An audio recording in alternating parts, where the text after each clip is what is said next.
Dialogue Committee meeting various groups presenting their memoranda verbally at the Bomas of Kenya on Tuesday met the Law Society of Kenya, Elections Observers Observation Group ELOG, as well as Institute of Certified Public Accountants of Kenya ICPAK. It was at this point when the Law Society of Kenya, represented by the President Eric Theuri, proposed separating the presidential election from other elective seats. And as Mike Kagwongo reports, the groups called for 2022 election audit set to settle the differences between Kenya Kwanza and the opposition.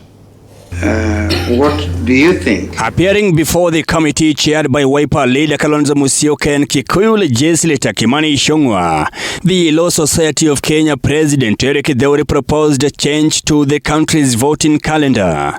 Theuri suggested that the election body should conduct presidential election first, without involving the other 5 seats during the general election.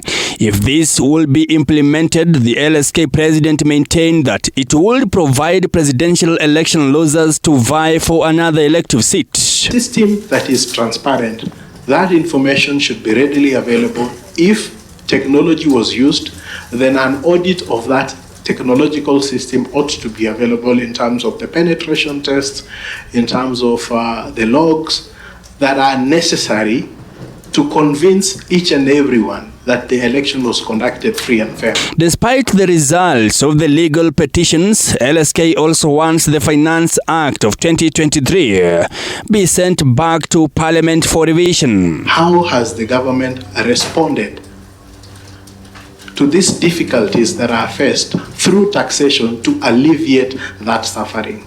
I think the solution lies in Parliament, and you should actually go back to Parliament and ask Parliament to look at the recent legislation. The requirement for qualifications for appointments of the chairperson to the IEBC was also called for modification by the Institute of Certified Public Accounts of Kenya ICPAK.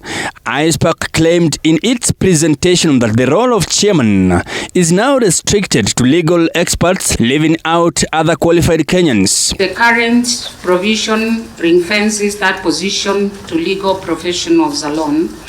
We have to come to terms that this is a leadership role and a management role. The Elections Observation Group ELOG said the audit should be conducted whether or not the outcome of the election has been disputed. If you come to the 15th, when the results were declared, what happened?